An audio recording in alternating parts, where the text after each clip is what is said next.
Hello, this is Sam Simon, also known as Dementia Man, and this is my blog for July, the week of July 13th, which includes July 18th, my birthday. So it is the final end of my 80th year of life. So in normal parlance, I turn 80 years old. That is, I finished 80 years and I begin my 81st year of life. The words, the age, it's bizarre. So I'm going to share my birthday journey with a couple of things I'm asking of you. One, write it down now.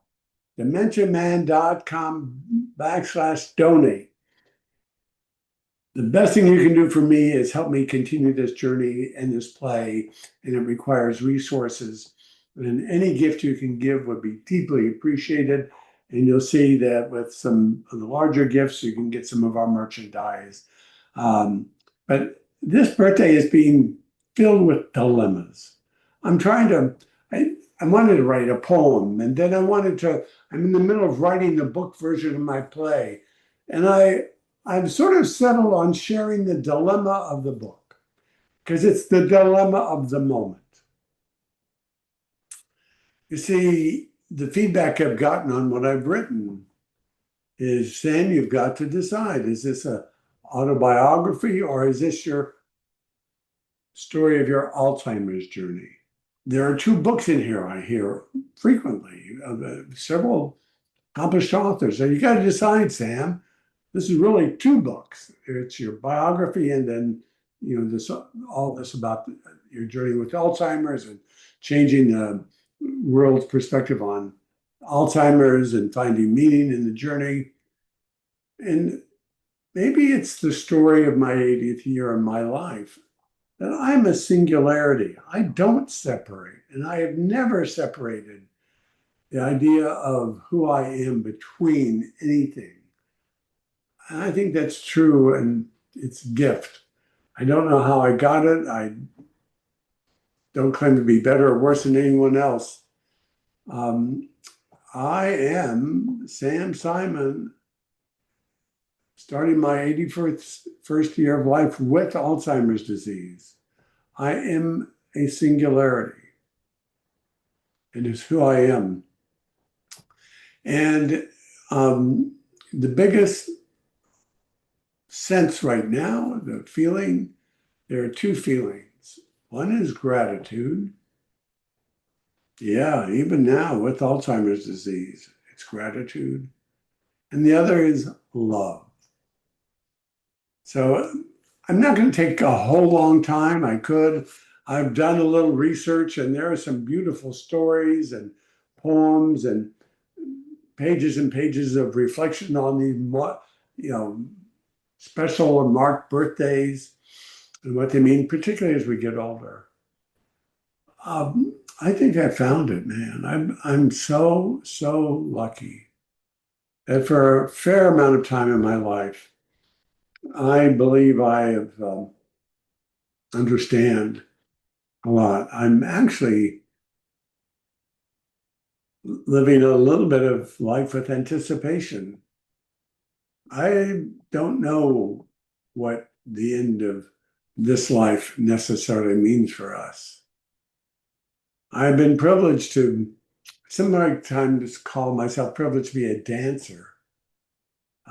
People have looked at me. I was once in a small meeting with a bunch of religious leaders, and we were introducing ourselves. And I said, "Well, I'm a dancer." Mother said, "What do you mean a dancer?" I said, "I believe the ritual of life is a dance and engagement." And I'm, by the way, I am tone deaf. I've learned recently genetically I am tone deaf, so I can't dance, at least not to the rhythm of my life. Or I don't have that. I'm a genetic tone deaf person and don't have rhythm or natural rhythm. Even though Susan and I have taken Arthur Murray dancing lessons, and we did as good as two people could do who have no rhythm on the dance floor. We even won some awards and like so. But um, I'm just convinced that life is really so full of what we can make of it. And the challenge is finding love and meaning in every phase of what comes and what we're given. And I've been so, so lucky. So I'm going to spend just a few minutes. It's maybe get you interested in the book that's coming out this fall. It'll be called Dementia Man, but it's also in the play. The line from the play, if you haven't seen the play, you got to see the play.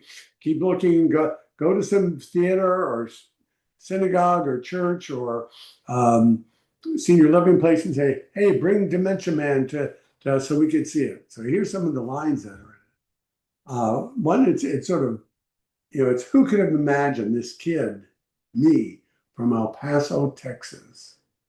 My dad was a traveling salesman, think Willie Loman. He eventually became the manager of a filling station. That's what we called gas stations back then. My mom was a flamenco dancer as a young lady. She eventually became, well, she never graduated from high school. She eventually became a speed typist and a self-taught bookkeeper. She worked for a small business in town. Me, well, I think I was born a troublemaker. Four sisters, three of them older than me. What else was I going to do? Cause trouble. So that's part of the opening of the play. But it's a great opening for this 80th birthday blog. I am so lucky. So, I could not have imagined what I would end up being, though. I don't think I ever changed. And I've been lucky to have joy and great relationships. I've always been insecure and never thought I could do things and always was surprised at myself. I'm not sure why. Maybe it's because my older sisters were like these hot shots. They were older than me. I think 9 years from my oldest sister, Marion, who's passed away, and then Evelyn, who's 86, was 7 years. I guess she's 87 this year, 7 years older than me. But we've also had tragedy. My sister, who's 2 years older than me, passed away in her late 30s. And, my parents passed away in their 60s. So I've grown up in a world where, one of my earliest memories are of waking up and hearing the family commotion that my grandfather passed away, and I was only 5 years old. Yet I've seen, my older sister Marion become the, I believe, the first female full-time reporter for a Dow Jones newspaper. It's called the National Observer. I've seen my kid. We have two adult children. We have four grandchildren.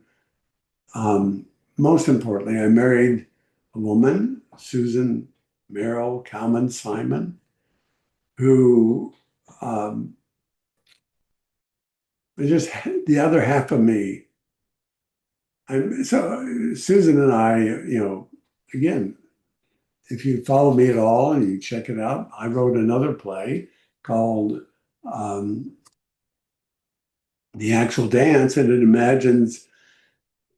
not only imagines, I had to get ready to hold Susan as she took her last breath. She went through advanced breast cancer. But I understood then what love really means. And so, imagine that at 80, but my whole life. And now I'm faced with this new phase of life. I'm going through Alzheimer's. I'm having serious memory and cognitive issues. And my response, thanks to so many, has been to write another play. And the energy from that comes from just a lifetime. I hesitate to pick one little thing. If I were to pick it, it would probably be learning to live an improvised life, improv, yes-anding life, accepting all circumstances, not just information, accepting all circumstances given and then adding to it. What is adding to circumstance? It's learning how to make the best of whatever happens in our lives. And I want to be a model of that. I want it to be a gift that I can give to others. And so July 18th, I finish 80. I start 81. I have to change the lines in the play. Um, there's a line that says, now as I enter my 80th year of life, but I'm saying now as I enter the 81st year of my life. Actually, this month, even this week, is the third anniversary of Dementia Man. I started performing it 3 years ago. So birthday and anniversary of Dementia Man. So I'm inviting you to become a part of my journey, part of my life, making it possible for me to continue doing this work. Been very fortunate. In my life, I've done well, and Susan and I are secure in our own financial world, and we're largely self-financed, except for donations, tax-deductible donations. We've gotten a couple of grants. Dementia Spring has been a wonderful supporter. Thank you, but so can you. And you can become a producer. It's on our website. It's on every program. Who are the co-producers of Dementia Man? You too. You too can be that. Go to dementiaman.com/donate. You can go to the site and see, make a contribution of 200 of any amount of 250 to 500 gets you to be an associate producer. Then you can become an executive producer. And what the money goes to is paying the expenses, the cost of rehearsing, the directors, the other staff that we have, marketing the play, and producing the book and getting it ready. We'll seek a publisher, but it could be self-published as my last book. So my birthday, Reflections on Turning 80. I am so lucky. I'm so grateful. And I'm so in love with my work, but most importantly, if there was one thing in my 80 years of life, it would be having met my wife, Susan, also known as my cognitive navigator now, and having the fortune, as odd as this is going to sound, of being able to be her love partner when she got sick. There was a moment when we thought she would not survive, and I had to learn to get ready for that. And now Susan is fine, and I go through this, and I have a disease, Alzheimer's, that has no cure. The speed and rate of decline is, people don't, it's hard to know. I'm doing obviously well, and my doctors think doing this play and this work helps me. So you can be part of the cure by helping me continue this work too. So it's also obviously a pitch for financial support, gifts to me, and making this available to all who see it.